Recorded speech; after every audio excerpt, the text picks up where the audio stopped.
মহিলারা তালিম বা তাবলীগের জন্য ঘর থেকে বের হয় তা কতটুকু জায়েজ?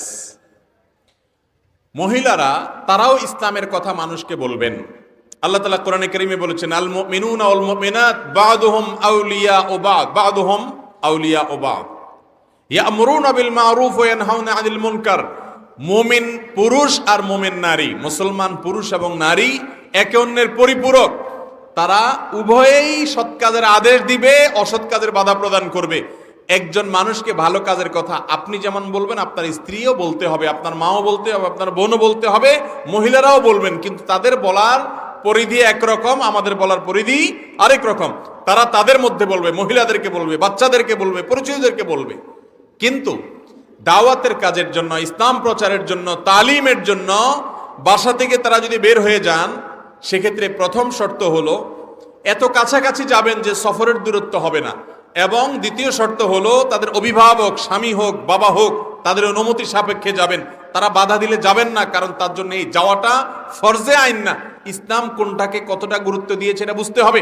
আপনি আপনার নিজের জায়গায় বসে দাওয়াতের কাজ করেন, মোবাইলে করতে পারেন, নেটে করতে পারেন, ডাইরেক্ট যাদেরকে পান তাদেরকে করতে পারেন, সেটা আপনি করেন।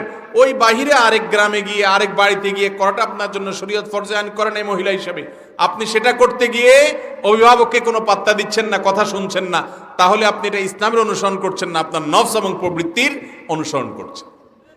অনেক মহিলারা আছে এগুলো বুঝে না। আবার আজকাল তো বাইরে হয়েছে এক জেলা থেকে আরেক জেলায় ইসলাম প্রচারে চলে যায় মাহরাম ছাড়া। মাহরাম ছাড়া হজ করা পর্যন্ত জায়েজ নাই, ওমরা করা পর্যন্ত জায়েজ নাই। সেখানে কিসের ইসলাম প্রচারের জন্য আপনি আরেক এলাকায় চলে যাচ্ছেন? তো এগুলো লক্ষ্য রেখে যদি মহিলারা দাওয়াতের কাজ করেন, তালিমের কাজ করেন, কোনো অসুবিধা নাই। এরপরে প্রশ্ন হলো, সকালে ফজরের নামাজের পরে ঘুমানো যাবে কিনা? ফজরের পরের ঘুমের যদি ফতোয়া দেই, তাহলে বেশিরভাগ লোকই তো এখানে আসামির কাঠগড়ায় দাঁড়ায় যাবে। ফজরের পরে বেশিরভাগ মানুষের ঘুমের অভ্যাস না। মাহফিলের মৌসুমে আমি পারি না, কিন্তু মাহফিলের মৌসুম বাদে বাকি সময় আমার বাসায় আমি আমার পরিবারের সদস্যদেরকে চেষ্টা করি রাত 10টার ভেতরে বিছানায় চলে যাওয়ার। এটা আজকাল সোনার হরিণ হয়ে গেছে। আমরা রাতে 12টার আগে গ্রামের মানুষও শোয় না আজকাল। যদি বিছানায় যাইও আমরা 11টায়, 1 ঘন্টা আমরা মোবাইলে মুনাজাত করি। মোবাইলের মুনাজাত বুঝেননি আপনারা? এই দুই হাতে বসে ফেসবুক ইউটিউব টিপতেছেন, দেখতেছেন, মনে হয় যে আপনি মুনাজাত করতেছেন শুয়ে শুয়ে। এই মুনাজাত করতে করতে মোবাইল ঘুমের চোটে মুখের উপরে পড়ার আগ পর্যন্ত রাখে না অনেকে, ঠিক না বে ঠিক? এরপরে মোবাইলে কি দেখছে কি না দেখছে এসব জল্পনা করতে করতে আর ঘুম আসে না। 12টা 1টা 2টা বেজে যায়। এরপরে ফজরের সময় শয়তান হাত পা টিপে ঘুম পাড়ায় দেয়। ফজরের পরে তার না ঘুমায় উপায় নাই, কারণ রাত্রে ঘুমাইছে 3 ঘন্টা 4 ঘন্টা মাত্র। মনে রাখবেন, ইসলাম যে লাইফস্টাইল দিয়েছে, এই লাইফস্টাইলের মধ্যেই আমাদের কল্যাণ আছে। করোনার যখন প্যান্ডামিক যখন চরম পর্যায়ে, তখন একটা তথ্য আমাদের মাঝে প্রচুর পরিমাণে শেয়ার হয়েছে যে শরীরের রোগ প্রতিরোধ ক্ষমতা বৃদ্ধি করা ছাড়া করোনার থাবা থেকে বাঁচা কঠিন।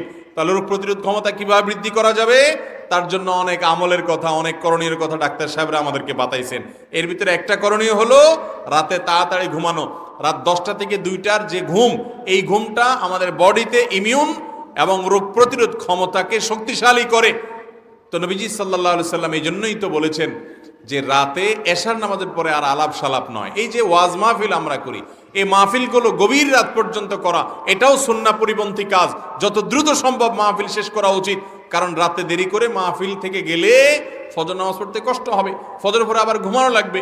ফজরের পরে ঘুমানোটা হারাম না, ফজরের পরে ঘুমাইলে বড় কোনো গুনাহ হবে না, কিন্তু এটা অনুচিত, অনুত্তম কাজ, সুন্নাহর খেলাফ কাজ।